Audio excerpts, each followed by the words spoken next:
Olá amigos, tudo bem com vocês? Que alegria, que satisfação estar aqui para darmos continuidade, para darmos sequência às nossas aulas de legislação penal especial. Estamos falando sobre a Lei 13.964 de 2019, o pacote anticrime. E vamos então dar sequência aos nossos blocos, né? Vamos continuar aqui. E agora a gente vai falar, estamos falando, já passou o Código Penal, já passou o Código de Processo Penal. Nós estamos falando de dispositivos que envolvem a Lei de Execução Penal, a LEP. E o 112 sempre foi um artigo muito importante da LEP, um artigo muito relevante da Lei de Execução Penal, porque era um artigo que tratava do Instituto da Progressão de Regime, né? O Brasil, desde muito tempo, provavelmente até antes mesmo do Código Penal de 40, já adotava o sistema de progressão de regime, ou seja, o sujeito ia progredindo de regime, do regime fechado, ele ia para o semiaberto. Do regime semiaberto, ele migrava para o aberto. Aos pouquinhos, buscando a ressocialização, uma forma progressiva. O Código Penal de 40 não mudou, a progressão de regime continuou. A Lei de Execução Penal de 1984 também não alterou, também não mudou, com a diferença agora do pacote anticrime. O pacote anticrime, sim, trouxe alterações, né? Mas não alteração em tese quanto à negativa de progressão de regime, alguns casos especiais, mas de forma mais específica na questão da quantidade de tempo de cumprimento de pena para progredir de regime. Então acompanhem comigo, por gentileza, aqui o 112. A pena privativa de liberdade. Vejam, esse artigo só vale para essa modalidade de pena. Nós não estamos falando de penas restritivas de direitos, nós não estamos falando de penas de multa, estamos falando de pena privativa de liberdade. Será,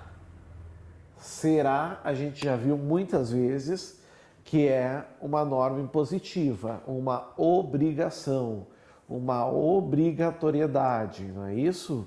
Será executada em forma progressiva, certo? Progressiva. Com a transferência para regime menos rigoroso a ser determinada pelo juiz, enfim, quando o preso tiver cumprido ao menos os regimes fechado, semiaberto, aberto.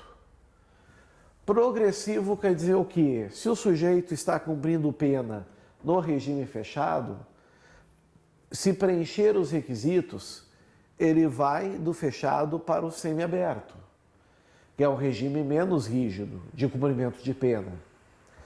Se ele está no semiaberto e cumpre os requisitos, ele já se torna merecedor do regime aberto, certo? Do mesmo jeito, aos pouquinhos se vai fazendo as devidas progressões.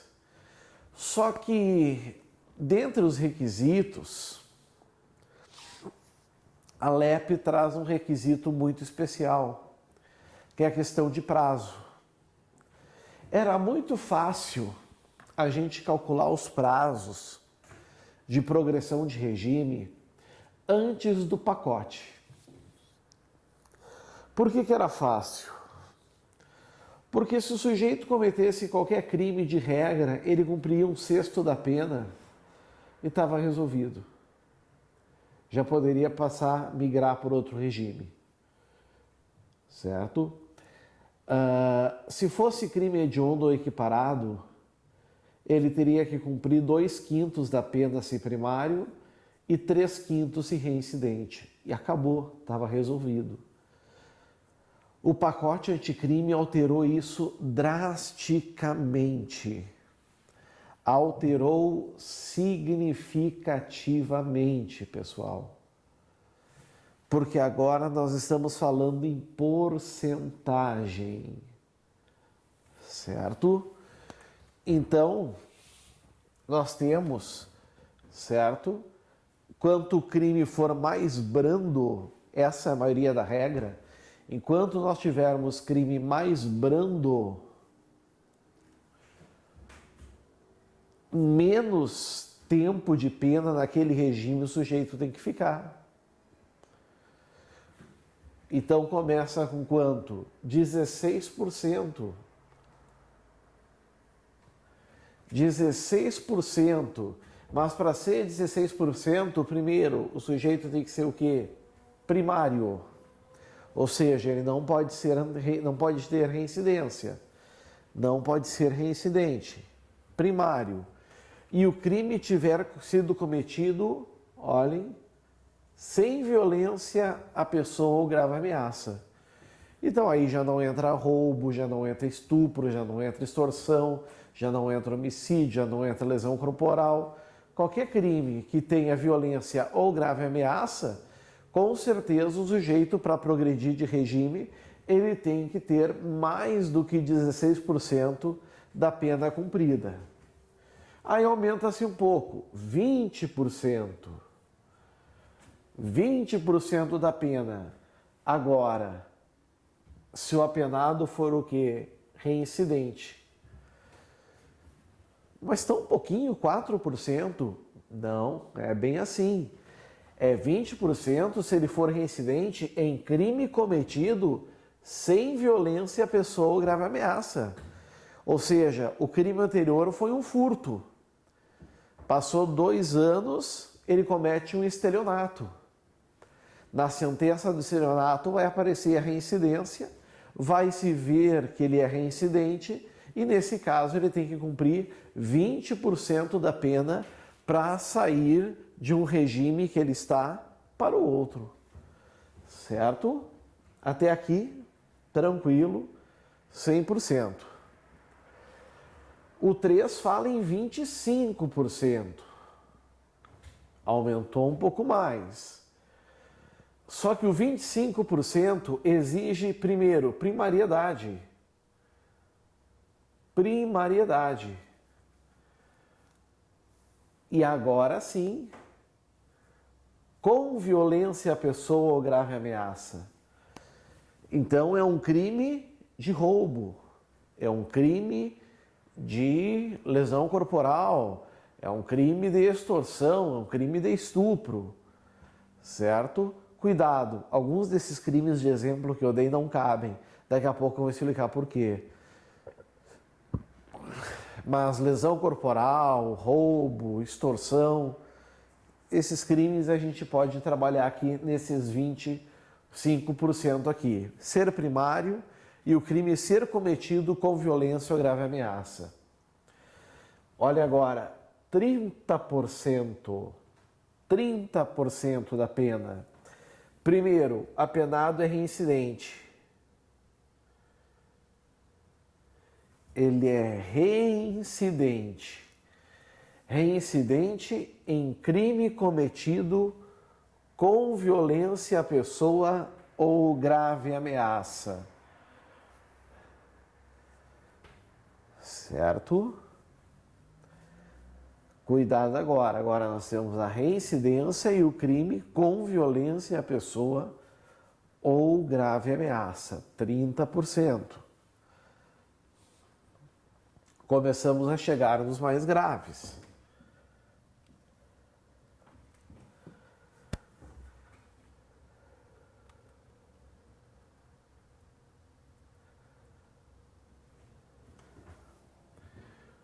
Quarenta por cento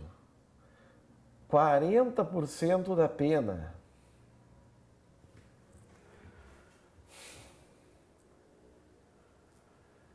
Se o apenado for condenado pela prática de crime hediondo,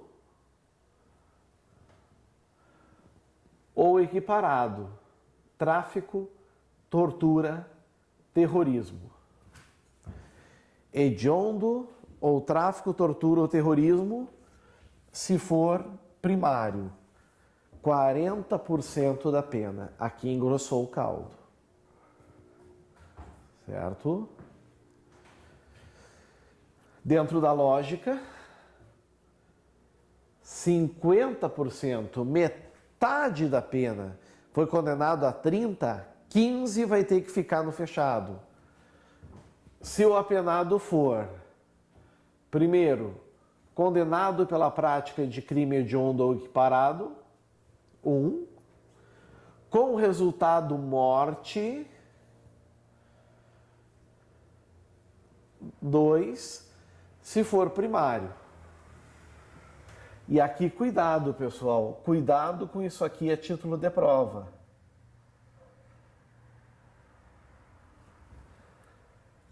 Cuidado a título de prova.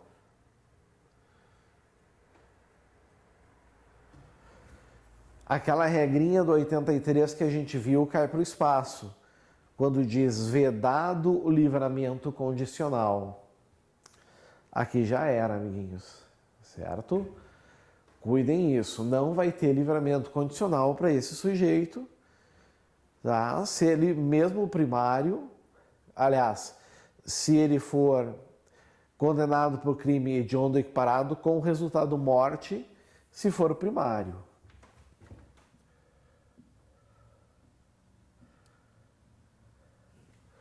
Dois, condenado por exercer o comando individual ou coletivo de organização criminosa estruturada, só que não é apenas condenação por crime organizado, e é isso que vocês têm que cuidar na prova.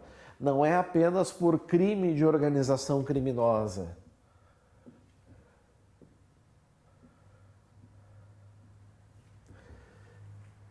É estruturada para a prática de crime hediondo ou equiparado. Para a prática de crime hediondo ou equiparado. A formação daquela organização criminosa é para isso. É para essa organização de crime hediondo ou equiparado. Dali. Certo? Também será de 50%. Boa questão para quem prova, né? Condenação pela prática do crime de constituição de milícia. Milícia privada. Parou por aqui? Não. Inciso 6, 60% da pena, se o apenado for reincidente na prática de crime hediondo ou equiparado. Mas não fala resultado morte. E por fim, 70% da pena, se o apenado for reincidente em crime hediondo equiparado com resultado morte, e aí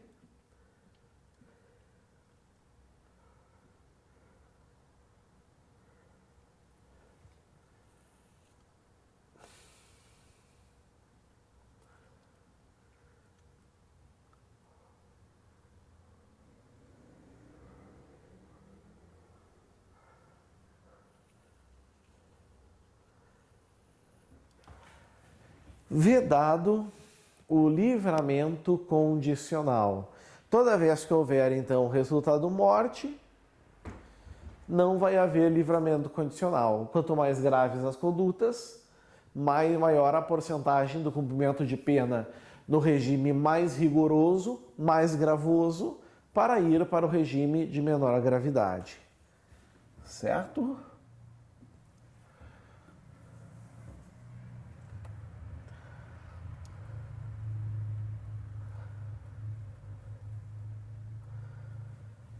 Parágrafo 1º.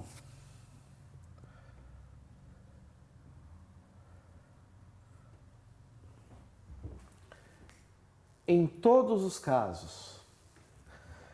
Quando fala em todos os casos, é muito interessante, né, pessoal? Porque nos dá, na maioria dos casos, a impressão de que não há exceção, né? Talvez esse seja o caso. Em todos os casos, o apenado só terá direito à progressão de regime, ou seja, agora tem um detalhe.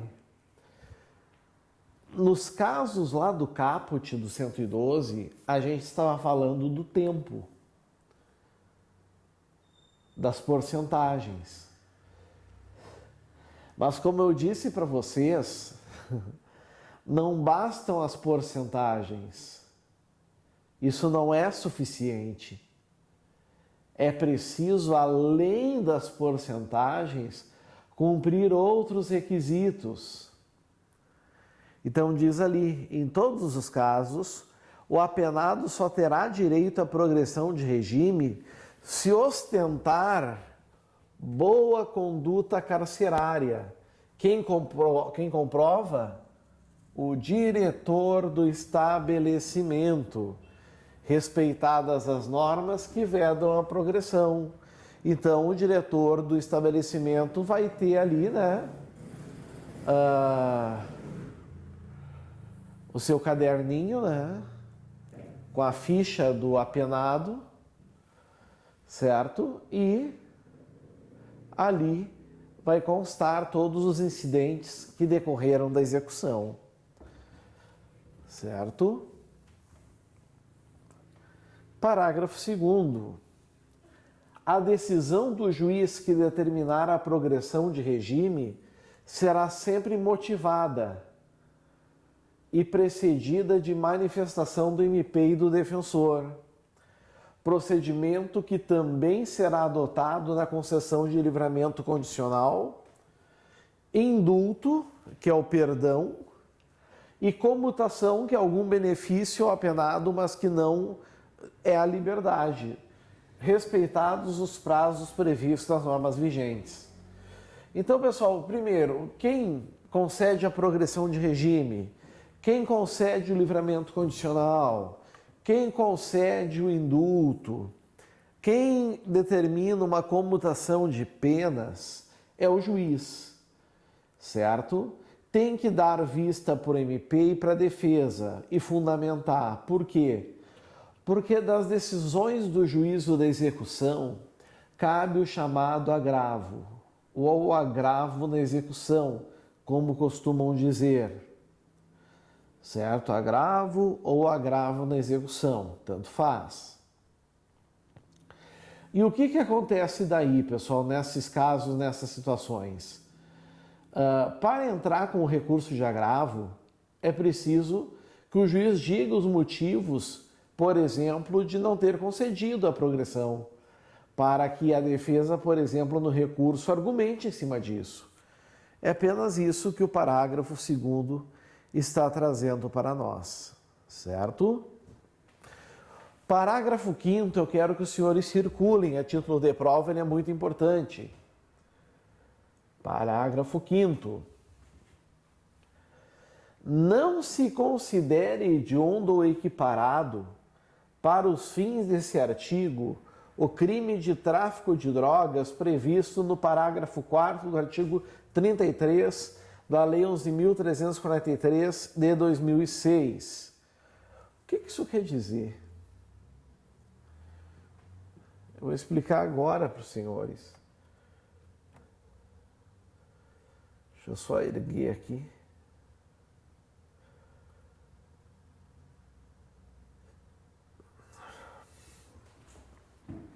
Meus amigos, assim, ó, a Lei dos Crimes Hediondos, a Lei 8.072, ela traz no artigo 1º um rol de crimes que são considerados hediondos. E traz também aqueles que nós chamamos de equiparados, que o que vale para os hediondos vale para eles também. Como, por exemplo, tráfico de drogas, tortura e terrorismo. Certo? Como, por exemplo, esses aí. A jurisprudência, de forma mais específica o STF, já deixou bem claro que o chamado tráfico privilegiado, ele não é, obviamente, hediondo e, obviamente, ele não é, como eu posso dizer, ele não é hediondo nem equiparado a hediondo, certo? Que é quando o sujeito é primário e for de pequeno valor, né? Dependendo da natureza e quantidade da substância. São situações bem peculiares, porte de pequena quantidade, substância não tão gravosa. Nesses casos, as regras do crimes hediondos não se aplicam. O mesmo é o que o parágrafo 5º está dizendo aqui, ó. Não se considera hediondo ou equiparado para os fins deste artigo o crime de tráfico de drogas do artigo 33, parágrafo 4º, que é o tráfico privilegiado. Então, cuidem e lembrem disso para que os senhores não esqueçam no dia da prova. Certo? Parágrafo 6º. Mais uma vez, estamos falando de cometimento de falta grave.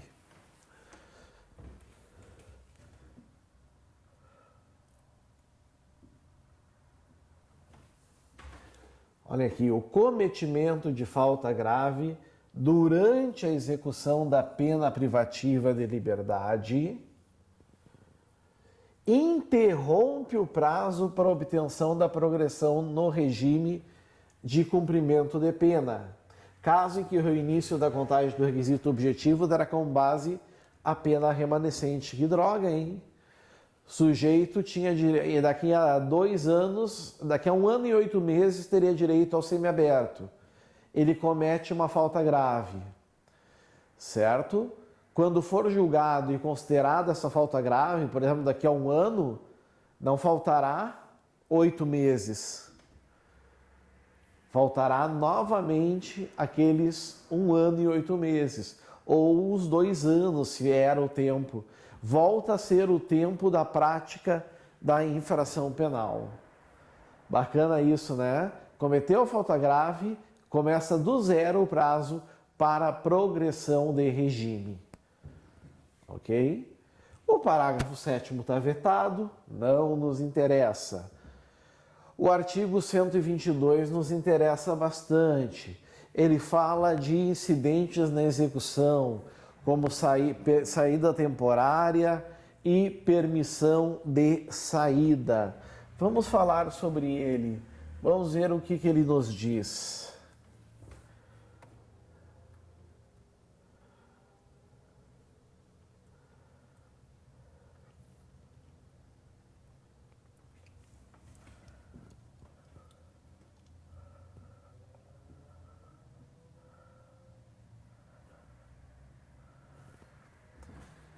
Não terá direito à saída temporária. Saída temporária, meus amigos, bastante cuidado, são para aqueles presos, certo? Que estão, por exemplo, no regime semiaberto e eles possuem o direito de frequentar, por exemplo, cursos personalizantes ou um trabalho, algo assim do gênero. Certo? Ficar ausentes por alguns dias, inclusive sem escolta. Não terá direito à saída temporária que se refere no caput desse artigo o condenado que cumpre pena por praticar crime hediondo com resultado morte. Antes do pacote anticrime não existia essa vedação. Qualquer um que tinha bom comportamento carcerário, preenchidos os requisitos, eles podiam, enfim, obter a saída temporária. Agora, quando se tratar de crime hediondo com resultado morte, já não poderá. A discussão que vai ficar é quanto aos equiparados, né? A lei, ela não fala dos equiparados. Deveria. Deveria falar dos equiparados, mas não cita eles. Isso vai ficar uma discussão para a doutrina e para a jurisprudência. Certinho? Maravilha! temos que adentrar agora nas alterações que o pacote anticrime fez em leis especiais, como, por exemplo, essa que vem agora, que é a Lei dos Crimes Hediondos. Mas isso, meus amigos, é assunto para um próximo bloco. Vamos dar uma relaxada, daqui a uns minutinhos estamos de volta. Aguardo vocês. Valeu!